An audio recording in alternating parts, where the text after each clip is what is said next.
Our next speaker is joining us from Canada. Gary Moore is an old friend of many of us here. Also goes from way back when. My own personal little story about Gary, there he is. Put him on the big screen. Is that when I was briefly in politics in the Metropolitan Council in Johannesburg, they financed me on an election which was meant to be proportional representation, and I said, I'm going to take you guys to court, and they all laughed at me. It was the whole of the city of Johannesburg, basically. And Gary, hi Gary. Hi, Francis. Just telling you a little story about how you and Norman came to my rescue, and they fought the case for me. Gary as the attorney and Norman Davis as the advocate. Yeah, and they won. To see who's here and then take it down again. Was die camera? We'll interrupt you. So anyway, Gary won the case. Yay. Francis Kendall versus the City Council. Norman Davis and Gary won the case, which was just as well, otherwise Leon would be living in a Pondok now. A smaller Pondok. For those who want to read it at night, it's called Lowe versus Machilla. Okay, Lowe versus Machilla, did you hear that?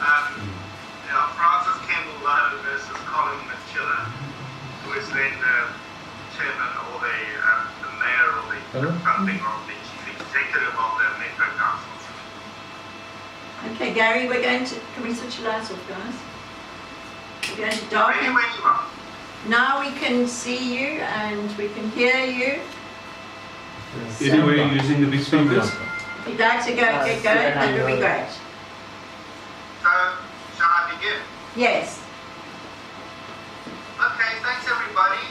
Sorry about all the tech hassle, and I appreciate being able to sort of be here electronically, if not in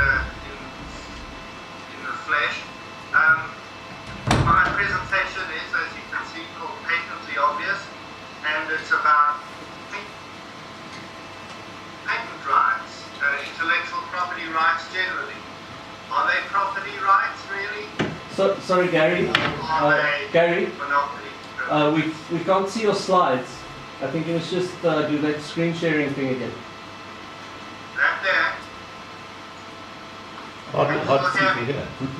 No, we're still just seeing you, not your screen. You can see me. Yes. Oh dear, let's start from the beginning. You should have an image on your screen of what we're seeing. I've got to go to See that black Skype square? and share screen, right? Yep.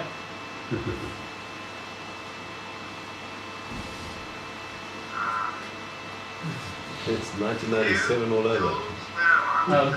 Paul, share screen. Cool. Hang on.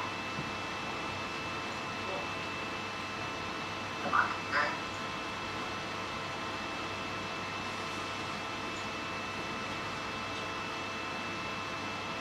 Looks There, you see that?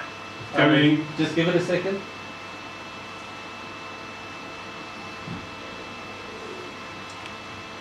coming slowly. There. Is it buffering or something? Yeah. Yeah.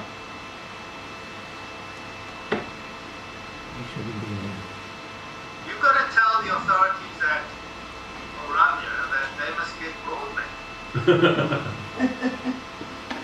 They struggled to get what they got.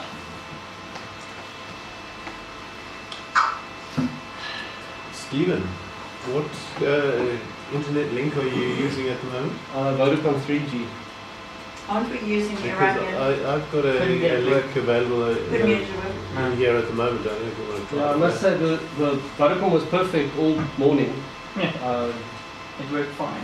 Looked fine. And we can hear Gary fine. Yeah. Let's just hear and don't worry about the slides. Well, perhaps have Worst a case. talk. I think it's taking a while to download the new image. Yeah, no, Okay, there are 62 slides. 60. Just describe them. Oh, sorry. there we go. Gary, it's up. Hey. You got it? Yeah. Alright, so, start again. Patently obvious. Intellectual property rights. Are just monopoly privileges. We're talking about patents, and some of you who might write computer software, supposedly just literary works, might have bumped into patents preventing them from using something. Copyright. You seeing this all right? Yeah. Fine. Yeah, I see it, Aaron. Trademarks. Did you get permission to use all this stuff here? No, but you'll see that I've stolen it, so no one else is allowed to use it now because I didn't have the name. Designs, mark readers' rights, performers' rights. So these are what judges say. A patent is a monopoly for a number of years. A patent application informs a rival that a specified field is denied to them while the monopoly lasts.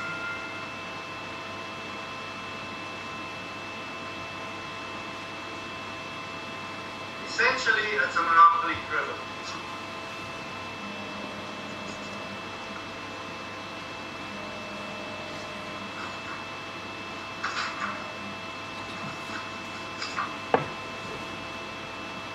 So, monopoly patents were granted to brick makers, pin makers, starch makers, and to tobacco pipe makers. Here's their guild motto, which is quite cool.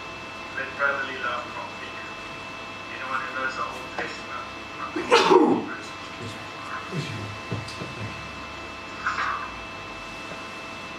So, in the 1600s, Parliament tried to curtail the royal prerogative by enacting a patent law purely for invention.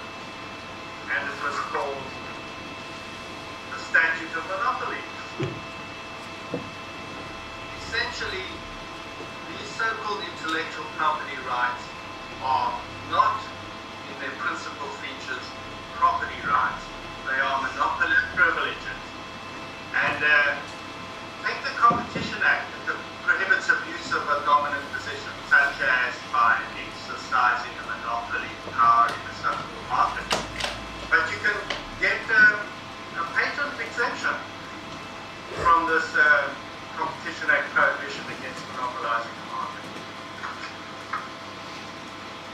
And the government can relax your patent in the public interest if you can hear Rob Davies saying this. If the nation's trade and industry is prejudiced because a patentee won't let others use his invention, he can be ordered to let them use it. You'd be indignant if the authorities force you to share your private property. But they are just relaxing your monopoly because you're abusing your privilege. What the government gives, the government can take away. It's a temporary privilege. It's not a perpetual right like a property right. It's only for a limited period. Here, the so-called Mickey Mouse Protection Act, as it's called in America, the Copyright Term Extension Act in 1998 extended the period of protection to 95 years from publication, mainly to protect Walt Disney's rights to this rodents. Here is the Statute of Anne in England, conferring the monopoly on the author of a book for 28 years. In this monopoly period, others would need your consent to print and sell your book. It was also a price control law. If the book selling price was too high, it could be limited to a price that the necessity being reasonable. Here's the Duty Act, the Taxing Act. It said duties are payable on books, newspapers, and pamphlets. If I did not pay, other people could freely print and publish my content. Parliament gave authors this statutory protection and can't take it away if you don't pay your taxes. Here is a true metaphor, piracy. Talk of music piracy or online piracy. Lord Mansfield says, nothing is so apt to mislead as a metaphor. Should we pierce the corporate veil or just lift it to see who is pulling the strings of a puppet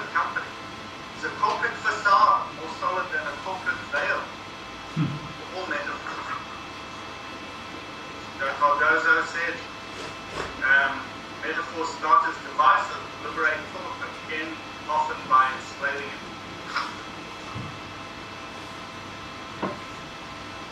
Metaphors, pejorative metaphors allow moral indignation to triumph over analysis. Take piracy, correctly speaking. Legally, it's theft with violence, actually, or threatening, committed on the high seas. Just to be clear, piracy is theft plus violence plus sea water. Take away the menaces and the high seas and consider the essence of piracy, which is theft. What is theft? It's a taking or depriving, taking without consent, depriving the owner of his use of possession of the thing. But patent or copyright infringement is not theft or piracy. If you make the thing I invented, or copy the thing I wrote, that's not theft. You haven't taken it, the thing I invented, the thing I wrote. I'm not deprived of it. I've still got it. Let's go back to copyright. You remember that the statute of 1709 gave the authors, required authors' consent for you to copy it for 14 years, renewable once. And all this copyright started lapsing in 37, which led to the famous battle of the booksellers over this book called The Seasons by James Thomson. A London bookseller bought the rights to print this book before the copyright expired in 1737. But you see this copy is printed in Edinburgh. That's because after 37, the Scottish booksellers started printing and selling the books. The London bookseller sued the Scottish bookseller for printing the book. The London bookseller said, although the statute's copyright expired in 1739, we rely on something called perpetual common law copyright. There's a perpetual copyright under common law that pre-existed the statute, and the author could assign his common law copyright to us to publish his book. But the House of Lords says there's no such thing as a natural or perpetual common law copyright. Copyright is just this creature of statute, existing for the period limited in the statute. So the Edinburgh booksellers can freely reproduce the book. So they held in 1774, upholding the Scottish judgment. You do have property rights in your manuscript, in the design plans of your invention, in your written document. There can be theft of my manuscript, or piracy if it's stolen by force at sea. And there can be theft of my books that I printed, or theft of articles I made according to my invention before I sold them. An author has a right to his manuscript. If someone borrows or finds a manuscript and makes copies and gives me back my manuscript, he surrendered everything that the author is entitled to claim. There's no copyright common law right to stop reprints by third parties after first publication to the world. Said the Supreme Court of the United States.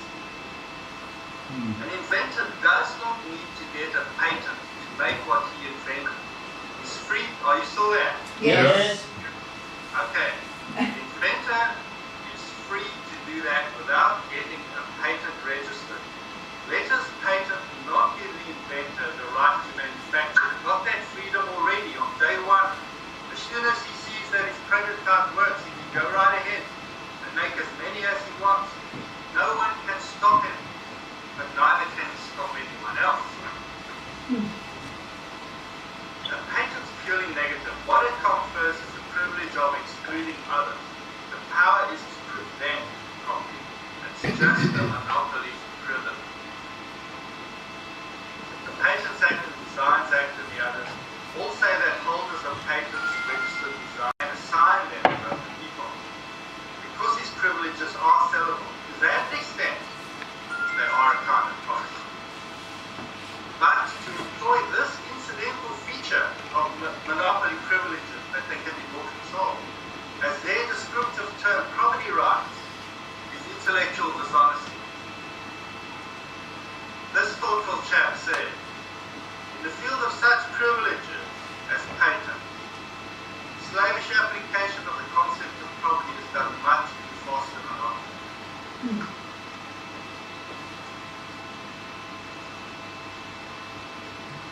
He said, in the field of industrial patents, we have seriously to examine whether award of a monopoly privilege is really the most appropriate and effective form of reward. And this key character said, if people had understood how patents would be granted when most of today's ideas were invented and took out patents, the industry would be at a complete standstill. This newspaper complains as long ago as the 1850s that patents excite fraud, stimulate men to run after schemes to levy a tax on the public, provoke endless lawsuits and bestow rewards on the wrong persons. That just rings true today.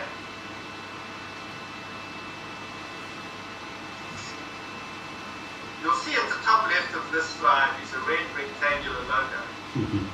Now that I've stolen it, that newspaper will have to use something else, perhaps a black circle or green triangle.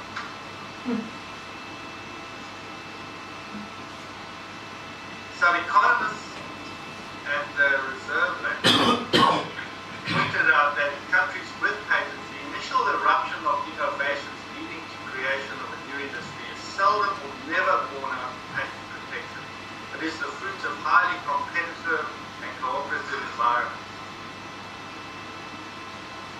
After the initial explosive innovation and rampant growth end, then mature industries turn towards a legal protection of patents because their growth potential diminishes. Political demand for stronger patent protection comes from old stagnant zones.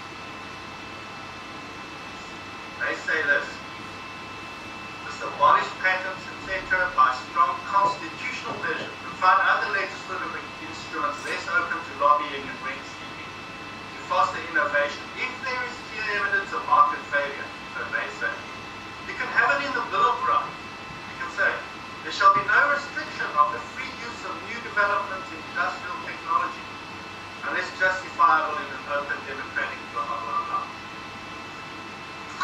But I say, wringing my hands, no one will invent anything unless they get a patent to monopolize its use.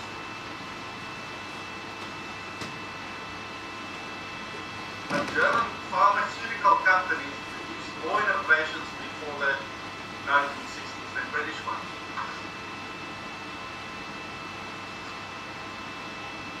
And before the 70s, Italy invented a larger proportion of the world's new medicines than after the 1978 so-called reforms.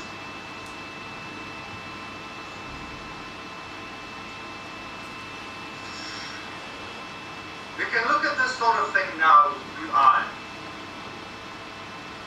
Maybe the Department of Justice would send the FBI back to law school. But will they learn anything different?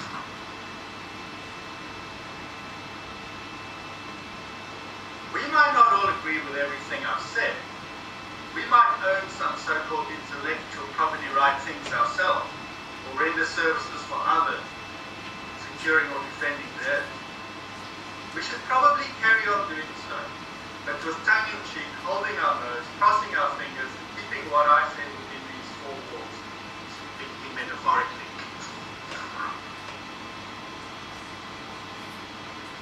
I do have an extensive bibliography of sources I checked, but I'm not going to share that with you because it's copyright.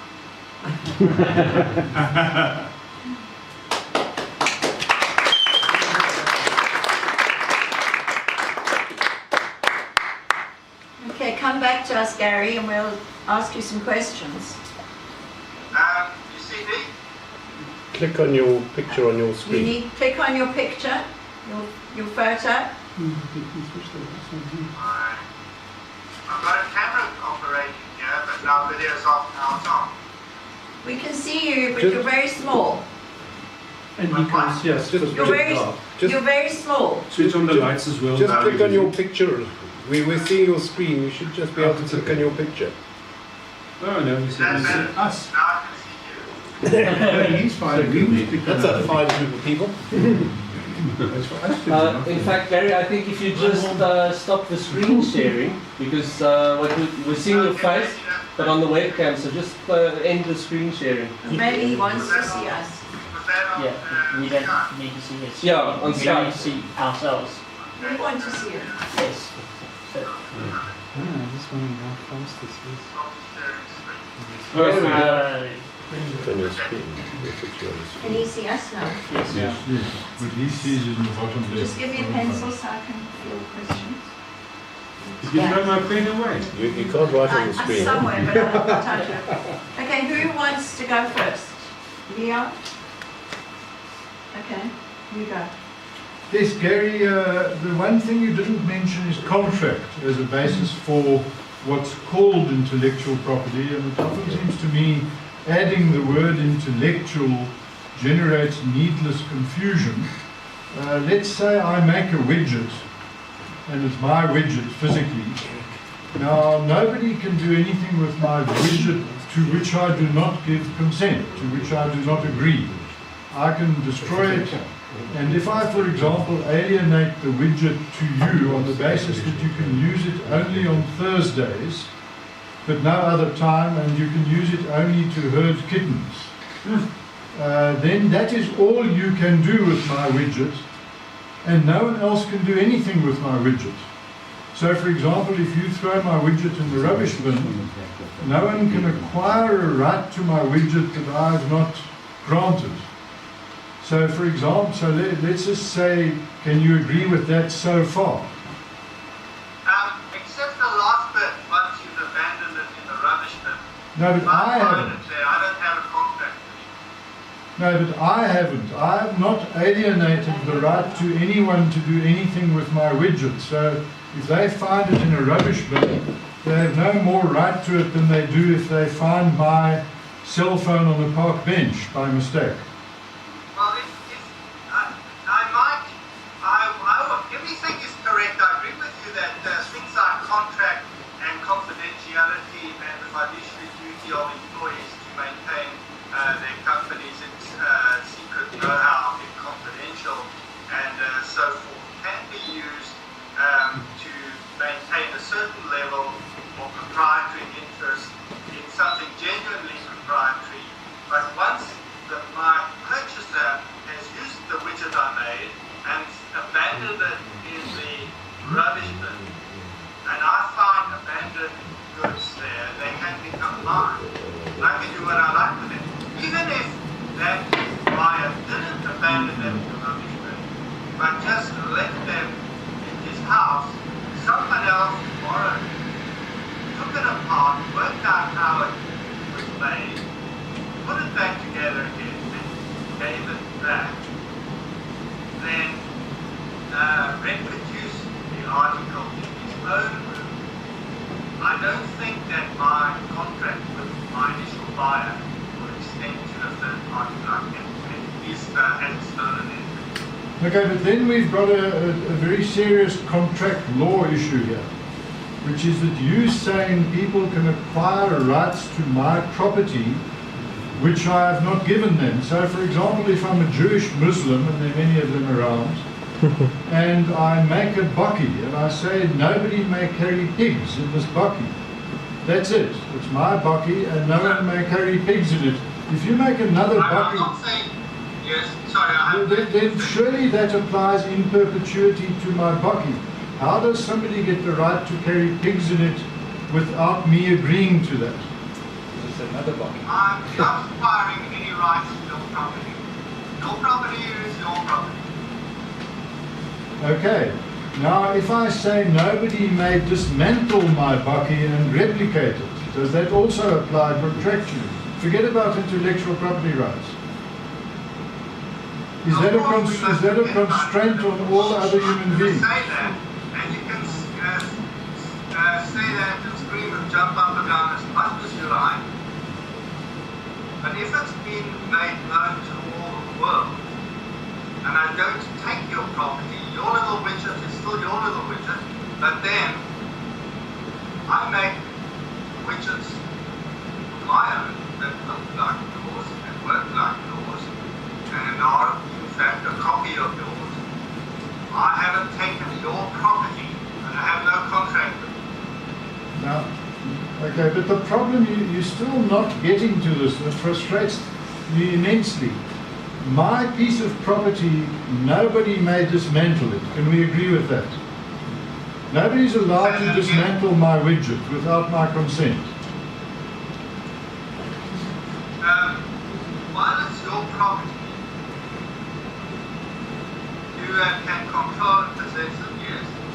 So if anyone dismantles it, they have breached my property rights. Is that correct?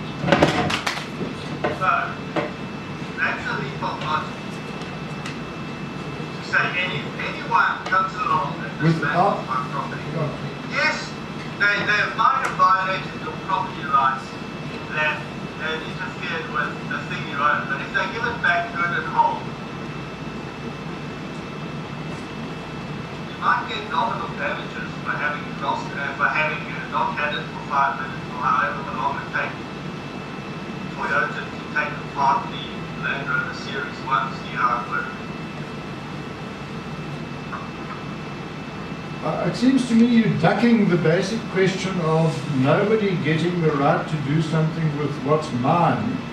Physically, I'm not talking about intellectual property, to which I haven't agreed. The widget.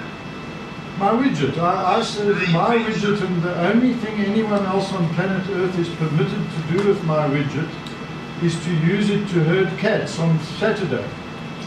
Isn't that merely a breach of contract, not a breach of a property right? No, you can't declare a rule like that binds everybody unless you are Parliament. You can run Parliament and get them to pass such a law and call it the Patents Act 1978. Well, then what you're saying is that people can do things with my widget to which I have not agreed. In other words, you're saying it's not my property. No, I'm not doing things with your widget, I'm doing things with my widget. Does anybody else have a question? Okay, Leon. You're evading the question. You've made your point, monsieur. Yeah, Gavin. As I see it, is it not a question, one, of a breach of contract as opposed to a breach of property? You guys. In other words, if I manufacture a piece of property and I contract with somebody not to copy it, they haven't breached a property right, they've breached the contract right if they copy it. Yes. And they must never make it available to any other person to copy. Yeah. And they must also not leave it anywhere in a field or something where someone might borrow it briefly, disassemble it to see how it works, so they can copy it and then put it back together exactly the same way, put it back in the field. You must put in quite a few conditions so that customers keep it quite clearly under lock and key. The same will go for my book. If I publish a book on page, on the first chapter will be terms and conditions of this kind. So your problem then is, That might work. from Leon's problem, then a problem is privity of contract. No. The thief gets hold of it. It's not. The thief gets hold of It's it. a factual misstatement. Be quiet. So there's privity of contract between you and the person who you've got a contract with. He's breached the contract. But now it's been breached and someone else becomes aware of how to make the thing. He's making a completely different thing. You must sue the person who's breached the contract with you for damages. Right. You can't stop the third party from replicating. That's a red herring. Put You've your hand up restated if my you want to statement. speak. That is not what I said. So it's irrelevant what Gary Put thinks your about hand it. up if you want to speak. After I've got a loud voice. Gavin has asked a question. He's entitled to answer. Gary, did you hear what Gavin said? Yes. Sorry, I missed sorry, the point I made was, let's assume you've entered a contract with somebody to use your property, keep it under lock and key, not allowed it to be copied, etc. The person breaches the contract. Privity of contract is between party A and party B. So there's a breach of contract for which you can sue for. But now, after the contract's breached, some third party, who's not privy to the original contract, has now the knowledge of how to replicate it. He's creating other property. He's not creating the same property to which the contract applied. It's a red herring. Leon says it's a red herring. You're I say it's a missing privity the of point. contract issue. This is contract law and property law. I'm Justin Richmond. I will say this. I couldn't quite hear the whole thing from the back there, but I think I've got enough of it. But what you could do is, if your initial buyer somehow breaches your terms and does make it available to another person to copy, who then copies it, makes it better than you, and drives you out of business, you can sue your original buyer for some or other measure of damages severely. That's good business. Misconception. So, of property Gary, rights. I just want to ask a question. So you're saying with these guys who get very upset when they write a tune and it becomes a big hit and then everybody's pirating on the internet, downloading it, etc., etc.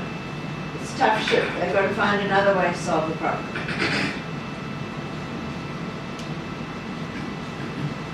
Just say the very last sentence I got. That if that happens to them, there's nothing they can do. It's tough shit. They must No, make. there are copyright laws that also are enforceable in different countries according to the international copyright conventions, and these things are quite jealously regarded. And I think the copyright holders tend to sue people who replicate it for large sums of money, make a business out of it. There are many stories about infringement of patents and copyrights out there, and how perhaps the systems aren't working. But you don't think they should be protected? If I copy and reproduce something, I haven't stolen what's yours, you still have your copy. And if you've downloaded copies on the internet, you haven't done any damage. The originator must just live with that. Copies of movies. Yeah, I think that's certain ways of making things and doing things will not earn the same money for the original composer designer as they do now. I don't know how much money all the company is worth. No, we can hear you. And I wonder if he would make the same amount of money over his lifetime if copyright was not a statutory monopoly. But for example, You might have to do more live performance. yeah, that's what they have to do. They can't make money from their records anymore. They have to do live performances to make money. That's the bottom line. Now, I think Cliff Richards came back from his villa in Portugal back to the UK to lobby for an extension of the copyright law. There's a whole lot of his songs from the 1950s going to come out of copyright onto the extent. Okay. He did appeal to customs because people have a certain conviction that what I say is not right somehow, a moral, political conviction. Any more comments?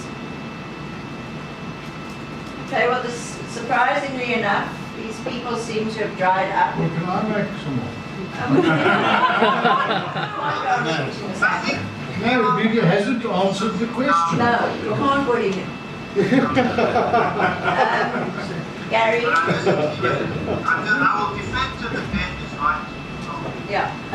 Gary, I agree with you. I think there's a gut feeling that people have, but I guess that's not enough in many cases.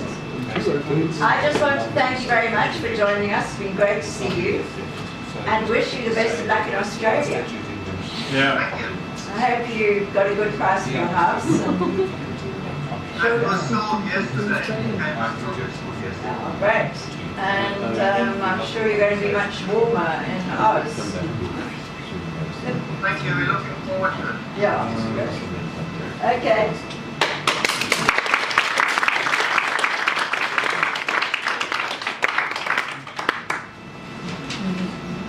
Thank you to Okay. Sky. Thanks, Gary.